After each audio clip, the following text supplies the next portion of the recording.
52번입니다. 52번에서는 안정도 향상 대책과 거리가 먼 것을 고르라고 했어요. 자, 선택지를 한번 보면은 송전계통의 직렬 리액턴스를 크게 한다라고 했는데 직렬 리액턴스를 작게 해서 전압 변동률을 감소하는 게 맞겠죠. 그래서 크게 하는 게 아니라 작게 한다라고 하면 되겠네요. 2번입니다. 소극여자 방식을 사용한다라고 했는데 소극여자 방식은 계통에 빨리 반응하는 여자 장치로 전압 변동에 신속하게 대응을 할 수가 있어요. 그래서 안정도 향상이 되겠죠. 그 다음 3번은 조속기 동작을 빠르게 한다라고 했는데 조속기가 터빈을 일정한 속도로 제어를 할 수가 있는 거예요. 그래서 부하에 따라서 회전수 변동을 좀 잡아줘서 유효 전력량을 좀 조절을 할 수 있는 거예요. 그래서 안정도가 향상되겠죠. 그다음 4번째는 고속 차단기를 채용을 한다라고 했는데 여기서 계통에 문제가 생기면 빨리 차단하고 재폐로 해서 전력 공급을 좀 안정적으로 할 수 있게 하는 거예요. 그러니까 고장이랑 복구 시간을 단축을 해주는 거죠. 따라서 답은 1번이네요. 53번입니다. 53번에서는 안정도 증진 대책이 아닌 것은? 이라고 물었어요. 자, 그럼 선택지 바로 볼게요. 자, 발전기나 변압기의 리액턴스를 작게 한다라고 했는데 리액턴스 작게 하면 전압 강화가 줄어들죠. 그러면 안정적으로 전력 전달이 가능한 거예요.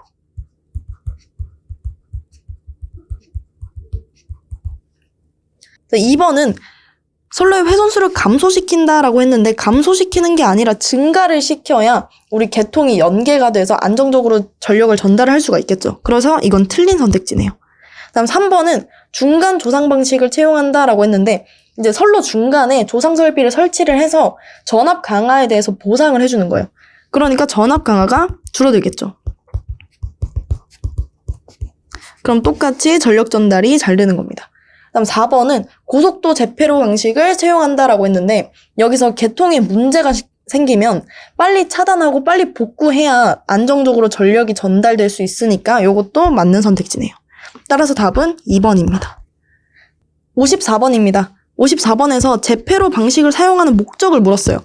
자, 여기서 재폐로 방식은 우리 고장이 났을 때 신속하게 차단하고 그 다음에 복구하는 과정에서 여기 과정에 해당을 하는 거예요.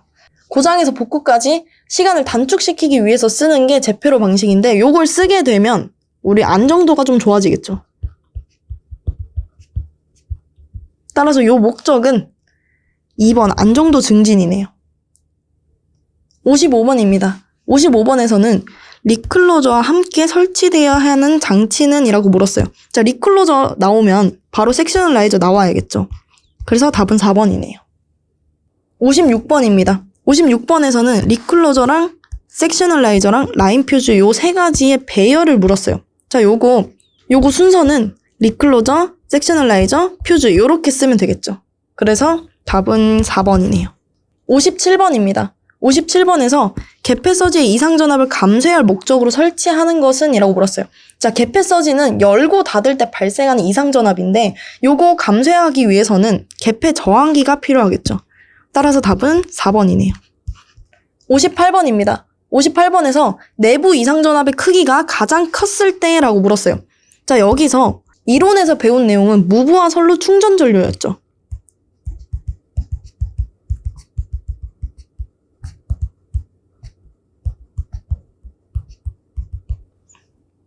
따라서 답은 3번이네요. 59번입니다. 59번에서는 재점호가 일어나기 가장 쉬운 차단 전류는 물었어요. 근데 여기서 재점호는 우리 충전 전류 때문에 생기죠.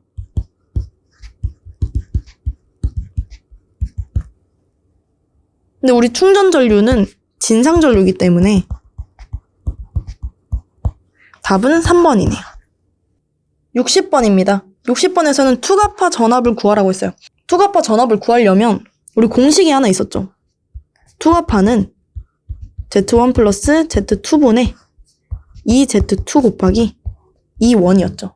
자, 여기서 문제 있는 조건을 정리를 하면 Z1은 500옴, Z2는 1500옴, 그 다음에 2원이 600kV였죠. 자, 이거 바로 대입을 해볼게요. 대입하면 500 플러스 1500분의 2 곱하기 1500이죠. 그리고 곱하기 600 해주면 되네요. 자, 이거 다 계산을 하면 900kV가 됩니다. 따라서 답은 3번이네요. 61번입니다. 61번은 필에게 공칭전압을 찾으라고 했어요. 자, 선택지 한번 볼게요. 선택지는 1번에서는 필에게 동작 중 단자전압의 파고값이라고 했는데 요거 제한전압이죠.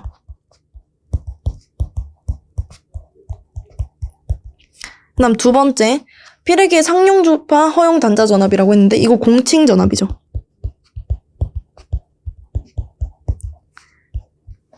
그 다음 3번도 보면 필에게에서 속류를 차단할 수 있는 교류 최대 전압이라고 했는데 요게 전격 전압이죠.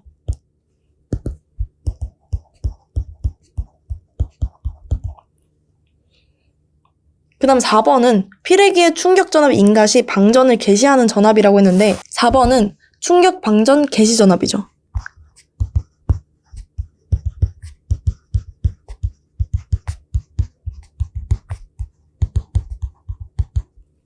따라서 공칭 전압은 2번에 해당하네요.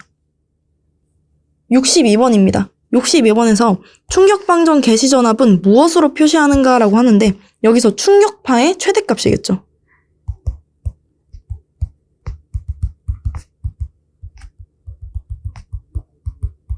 따라서 답은 3번이네요. 63번입니다. 63번에서는 방전 중에 단자전압의 파고값을 무엇이라고 하는가 라고 물었어요. 이 말은 필에게 동작 중에 전압의 파고값을 묻는 거예요. 요거 제한전압이죠. 따라서 답은 2번이네요. 64번입니다. 64번은 필에게의 구비 조건에 대해서 물었어요. 자, 충격 방전 개시 전압이 낮을 것, 이거 맞죠? 속류 차단 능력이 클 것, 제한 전압이 낮을 것.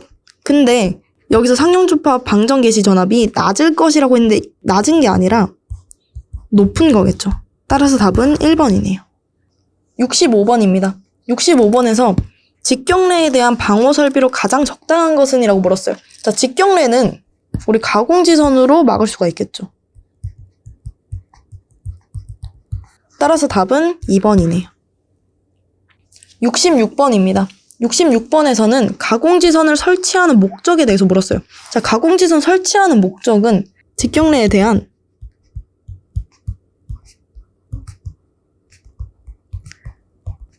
차폐, 그 다음에 유도례, 그 다음에 마지막으로 전자유도장애 감소였죠.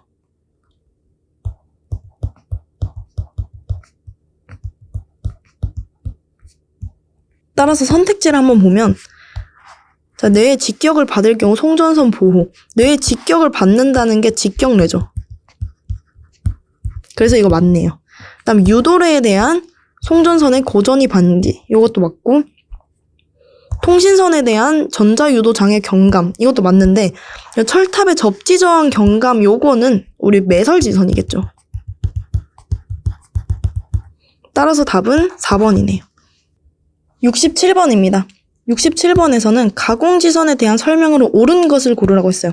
그래서 선택지를 한번 보면 차폐각은 보통 15도에서 30도로 하고 있다라고 했는데 45도로 하고 있죠.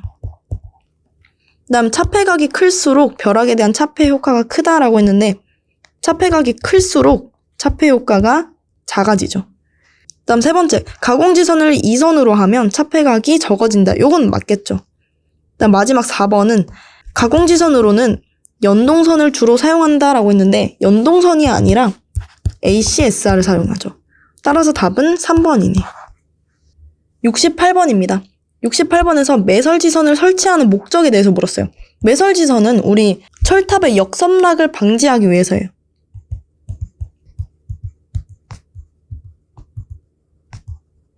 따라서 이와 맞는 선택지가 4번이네요. 69번입니다. 69번에서는 접지봉으로 탑각의 접지저항값을 희망하는 접지저항값까지 줄일 수 없을 때 사용하는 것은? 이라고 물었어요. 자, 일단 접지저항값을 줄인다는 것 자체가 철탑의 역섬락을 방지하기 위해서인데 역섬락을 방지하기 위해서는 접지저항값을 작게 해요. 근데 그래도 안 될 때는 매설지선을 설치합니다. 따라서 답은 2번이네요.